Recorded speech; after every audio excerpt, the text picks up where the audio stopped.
Hi, I'm Chef Brian Carson, and we're here in my home kitchen where today I'm going to discuss how to prepare and cook one of my favorite cuts of pork on the planet. Today we have some beautiful pork spare ribs with the belly attached from Caribe Farms, and we'll talk more about them later.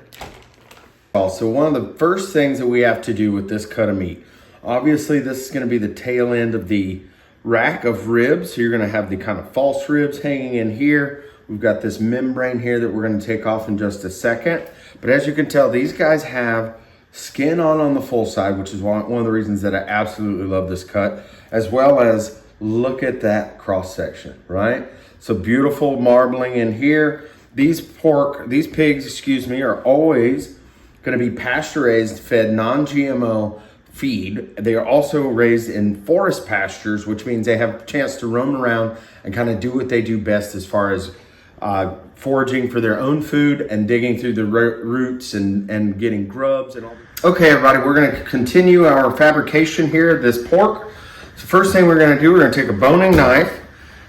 I'm going to come in here and just kind of square up this edge.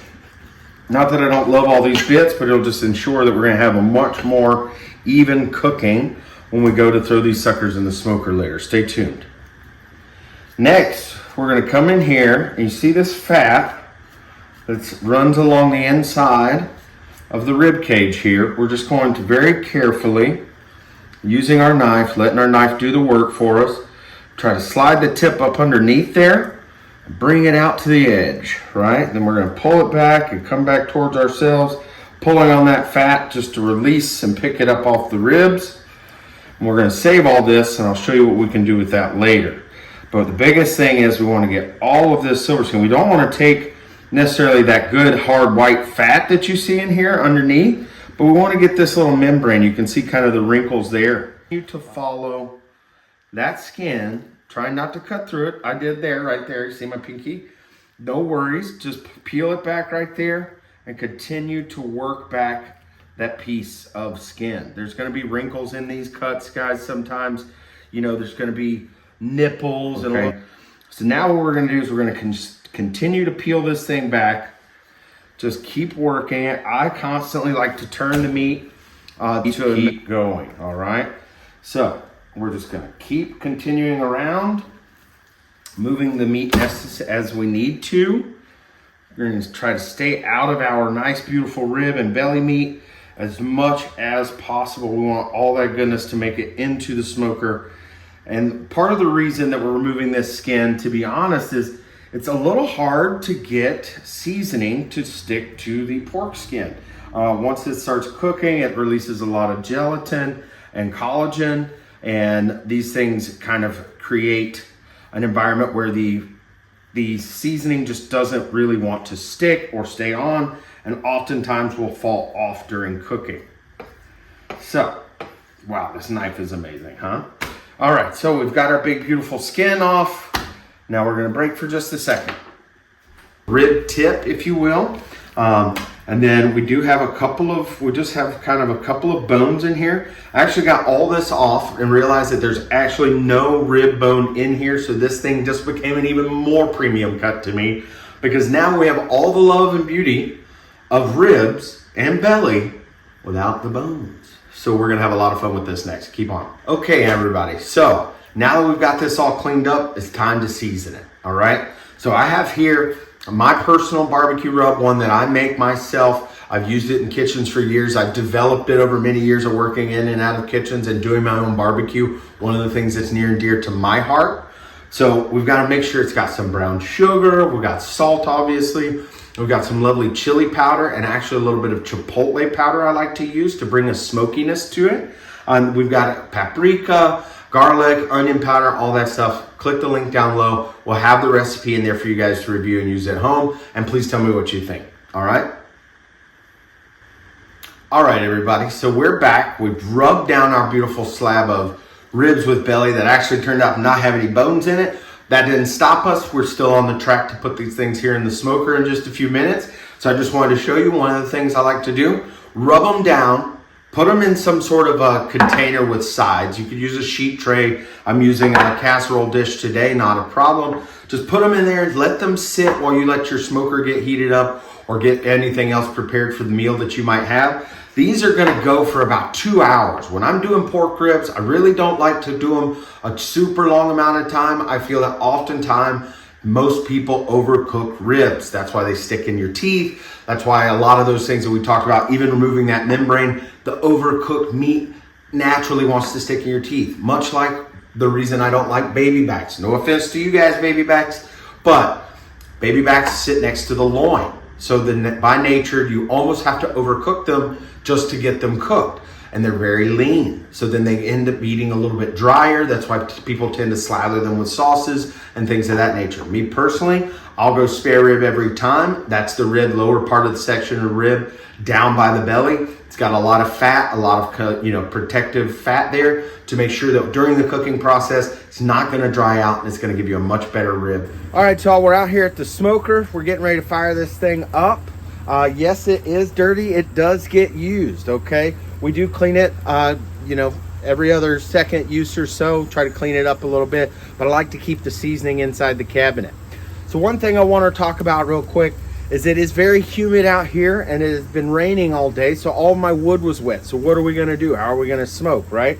Not a problem. So what we've done here is I have in the bowl a mixture of some of the Royal Oak hardwood briquettes and then some of the regular natural hardwood Royal Oak charcoal. Now you don't have to use Royal Oak, that's just a brand that I like to use. You could use plenty of other brands out there, but you want a nice hardwood charcoal. So we're gonna go ahead and put the bowl in so that can start getting ignited by our fire. And then we have our lovely ribs right out of our pan. We're gonna go ahead and put those in here on the top shelf. All right, so we got our ribs in the smoker. We're gonna let those go for about 2.5 hours. We'll check them then. Okay, everybody, I promised earlier that I would retouch on the knife that I was using today, so here it is. So today we've been using a brand new knife I just got from my friends over at LT Wright Knives. This is part of the Wild Harvest collection. This is their boning knife, so it's gonna be semi-flexible, not too flexible. Love the ergonomic handle. You got a little tip here for really getting in there when you've got to do some hard work. I love this back catch for the heel, the palm of the hand there. That allows for just a lot of control with this blade. And also when doing butchery, a lot of times we have to kind of come in here with a hard overhand cut. This knife just has performed really well, stays super, super sharp, and I couldn't be a bigger fan. About to open this thing up. As you can tell, she's been cruising right there about 220 for roughly about 2.5 hours right now. So we're gonna pop it open. Look at that smoke. Give her a little temp. We're looking for about 195, 185 in the thicker parts, so we know that all that connective tissue is broken down.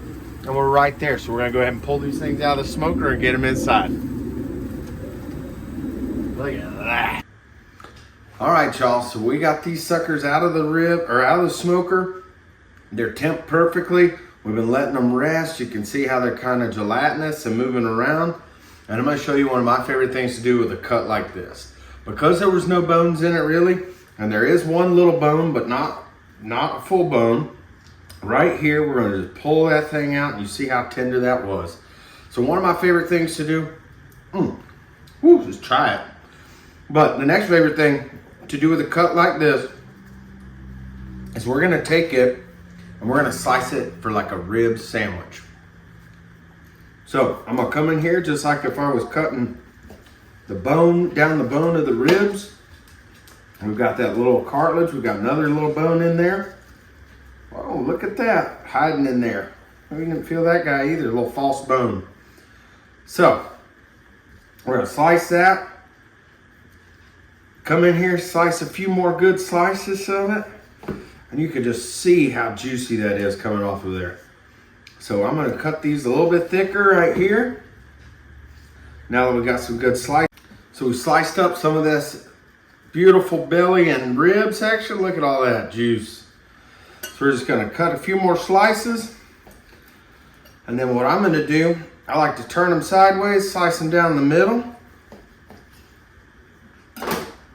We're gonna layer these guys on a piece of toasted bread from the farmer's market. This is kind of like a milk dough. And then last but not least, something that you find mostly in your Asian markets or Asian aisle, you can find the garlic chili crisp. We've got some of that here, just to not keep it the same as all the other barbecue out there.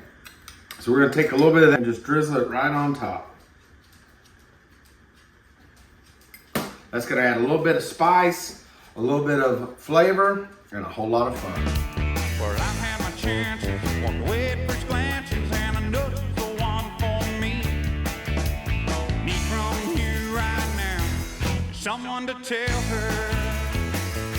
Will somebody tell her I've been waiting? Okay, everybody, thanks for joining me in the kitchen today. I hope you learned some stuff. I hope you got some more questions. Feel free to reach out or link us into the comment section. We'll get back to you as soon as we can. But thanks for joining me in the kitchen today. Need from you right now, someone to tell her. And what I need from you right now is someone to tell her.